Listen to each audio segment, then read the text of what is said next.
नमस्कार दर्शकों, आपके अपने चैनल धर्म मित्र पर आपका स्वागत है। पुराण कितने हैं सीरीज में हम आपके लिए चौथा वीडियो लेकर आ गए हैं।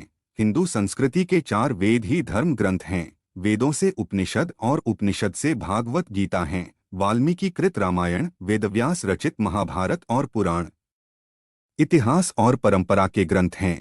हिंदू धर्म में मुख्य 18 पुराणों में से एक विष्णु पुराण है, जो महत्वपूर्ण और अत्यंत प्राचीन है। इस पुराण में भगवान श्री कृष्ण के चरित्र का संपूर्ण वर्णन मिलता है। कृष्ण चरित्र होने के साथ राम का भी वर्णन मिलता है। विष्णु पुराण में आकाश, सूर्य, समुद्र, पर्वत, परिणाम और देवी देवताओं की उत्पत्ति का संपूर्ण वर्णन है। 18 पुराणों में से विष्णु पुराण का स्थान बहुत ऊंचा है।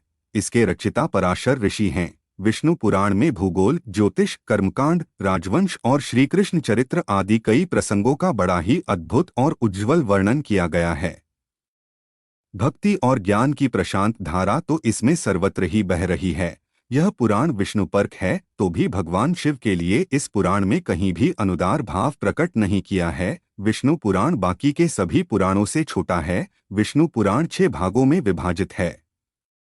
कई ग्रंथों में 23,000 श्लोक का उल्लेख मिलता है, परंतु इस समय 7,000 श्लोक ही मिलते हैं। विष्णु पुराण वेद व्यास के पिता पराशर ऋषि द्वारा रचित है। विष्णु पुराण में भगवान विष्णु के अवतारों का वर्णन व उनके भक्तों का वर्णन मिलता है। इस पुराण में पृथु, ध्रुव और प्रहलाद के प्रसंग की अत्यंत रोचक कथाएं हैं। पृथु के कथन वर्णन में धरती को समतल करके कृषि कर्म करने का प्रोत्साहन दिया गया है। कृषि व्यवस्था को मजबूत करने पर जोर दिया गया है। घर परिवार, ग्राम, नगर आदि को जोड़कर परिवारों को सुरक्षा देने की बात कही गई है। इसी कारण धरती को पृथ्वी नाम दिया गया। ध्रुव के आख्यान में सांसारिक सुख, ऐश्वर्य, धन संपत्ति आदि को क्षणभंगुर अर्थात नाशवान समझकर आत्मिक उत्कर्ष की प्रेरणा दी गई है। प्रहलाद में परोपकार तथा संकट के समय में भी सिद्धांतों और आदर्शों का त्याग नहीं करने की बात कही गई है। विष्णु पुराण वैष्णव धर्म का मूल आधार है। दार्शनिक दृष्टि से विष्णु पुराण को भागवत के बाद दूसरा स्थान प्राप्त है। हम जानेंगे कि विष्णु पुराण के 6 अंशों में क्या लिखा है।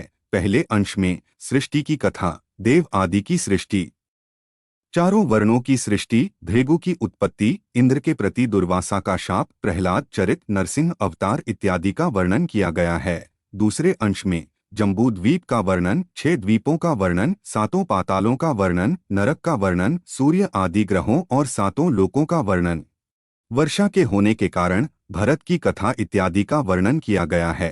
तीसरे अंश में मनुओं और मनवंतरों की कथा, वेदव्यास के 28 नामों का वर्णन, वेदव्यास का महात्म्य, सामवेद और अथर्ववेद की शाखाओं का वर्णन, पुराणों के नाम और उनके लक्षण, गृहस्थ के सदाचार, श्राद्ध का फल इत्यादि का वर्णन किया गया है।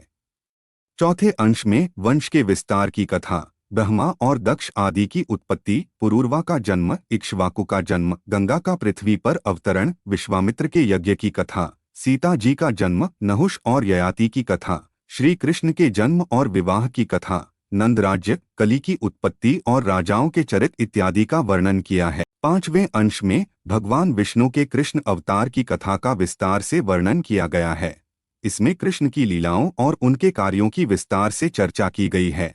6ठे अंश में कली के स्वरूप और कली के धर्मों का कथन, कल्प की कथा, प्रलय में ब्रह्मा की स्थिति, केशध्वज की कथा, धर्मधेनु वध, आत्मज्ञान, देहात्मवाद की निंदा, विष्णु पुराण की प्रशंसा और विष्णु नाम स्मरण का महात्म्य इत्यादि का वर्णन किया गया है। विष्णु पुराण में मनुष्य जीवन को सर्वोत्तम कहा गया है।